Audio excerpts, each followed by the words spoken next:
Hapo zamani alikuwepo binti mfalme mmoja aliyevutia na kupendeza. Unahitaji kuisikia stori yake? Tegeni sikio.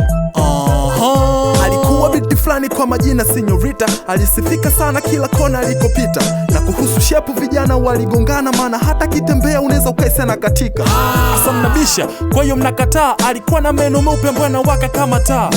Basi sawa, hapo nimezidisha, ila kiukweli alikuwa na meno ambayo yanang'aa. Alikuwa na macho makubwa hivi kama kisomongo. Yani kitu fulani cha mchongo, yale macho ambayo hata sipokuangalia akiapitisha unaweza ukaisi labda anakuita. Alafu pia alikuwa na uzuri soka solo, kidhihirishwa na ule uzuri wa ngozi nyololo. Twende kwenye point ili muelewe maana naona kama vile nimeanza kuwachanganya. Sinyorita alikuwa binti mfalme wa Sanza.